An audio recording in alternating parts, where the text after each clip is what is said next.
Hey guys, I want to talk to you today about trauma. Oh my goodness. Trauma is when we have some sort of traumatic or stressful event. It gets stuck in our body. And when we don't do the work, right? You might recognize trauma coming up for you when if you're having extreme anxiety. Um, you're not like being able to be present and live in the now. Your breath will become tighter and not as expansive. And your thoughts start following your breath. And so when you have trauma, a lot of people that have trauma, they are obsessing on that stressful event or traumatic experience because they fear it's going to happen again. So ask yourself, do you wake up in the middle of the night and you're just always worrying and having that same record play of the same worries that you have? This is that trauma showing up for you. And then during the day or whenever, if you can notice that you're having those waves of maybe panic in your belly, and then your breath becomes shorter, which maybe you're not paying attention to, your thoughts always follow your breath. So the tighter that your breath is from anxiety and stressing out, the more that your thoughts are going to start running rampant and going quicker and quicker and jumping from place to place because your mind is like trying to scramble for like an answer through all of its like mind chatter. It's like, how can I resolve this problem? And in reality, it's really just thinking about the problem and obsessing about the problem. And then you're holding the energy of that problem in your belly and you stop becoming coherent with the universe. You get out of alignment with the frequency of the universe. And so you're not going to be able to be open to manifest what it is that you want or the resolution that you want from this trauma. Um, you have these neural pathways as well in your mind. So if you're repetitively worrying or repetitively thinking about this trauma or this problem, it creates like this heavy roadway. And when we have these multiple thoughts, these racing thoughts, and you have this big neural pathway, which is like a massive roadway, then your thoughts automatically think themselves without you, right?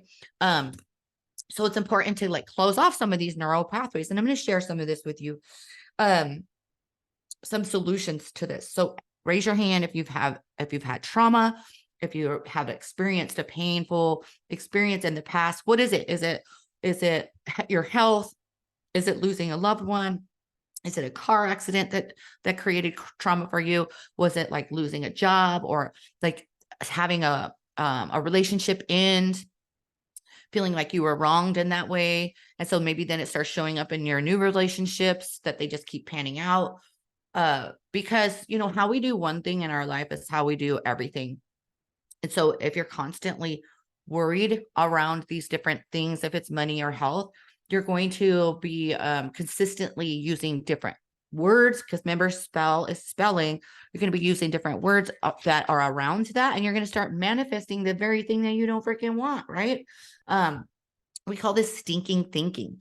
So what I like to help my clients with, and what I'm going to do at my retreat in Michigan that's coming up here on September 23rd and 24th, is I'm going to teach my clients and hold a lot of space, not like this short little video here, but hold a lot of space for them to heal out this trauma so that they and you guys can start seeing and feeling better. Number one, it's feeling better is the main thing, because when we're feeling good, then we're in alignment, then we're coherent with the universe.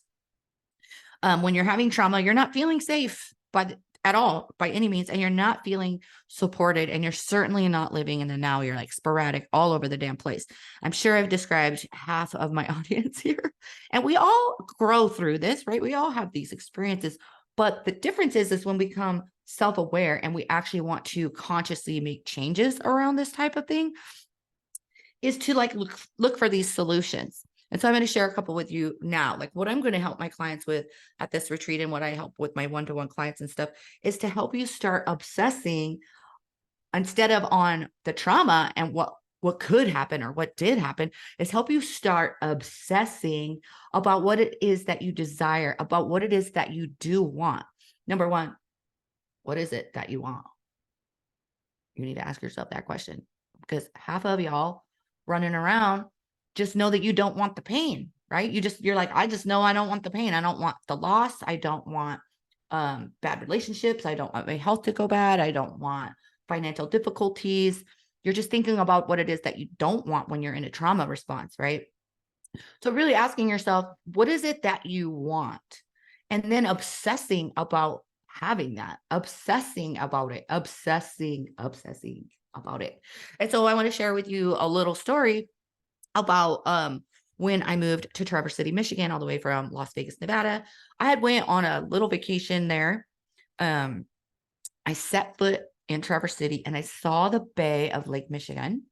And I was like, I am going to live here. And I obsessed about it. By the way, you're watching this YouTube video, push like and subscribe, okay? And leave a comment.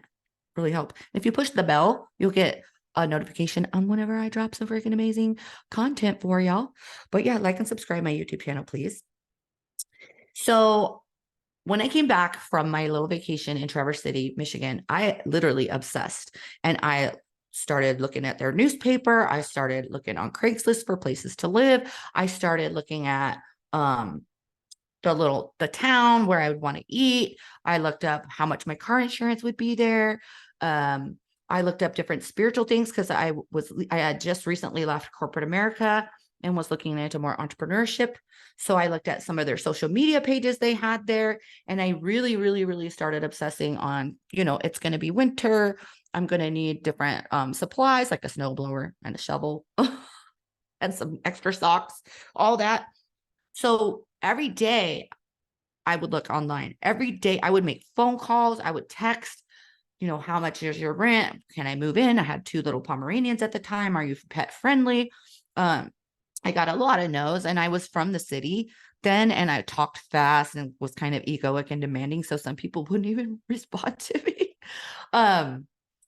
But sure enough, within 6 weeks from the day that I set foot on Traverse City, I lived there, sight unseen. I rented a place, never even looked at it, never even saw it. Sight unseen, rented this place. And I ended up finding the place in their newspaper with no pictures, called the little old guy. And he's like, you're just going to have to go there. And I'm like, I'm across the country. He's like, well, there's not going to be pictures anytime soon. And so we ended up moving there, which is amazing. So number 1, obsess on your new desired experience. Feel it. Use every aspect of your subconscious mind, right? See it, hear it, feel it, know it throughout your core.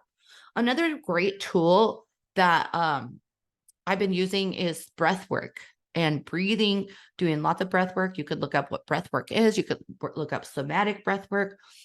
You could do a silent meditation and just breathing in and breathing out, or doing Kundalini yoga, where you're just constantly getting a lot of oxygen into your system, but being really intentional about what you're breathing, and like breathing through that section of your stomach that has panic, send it so much air.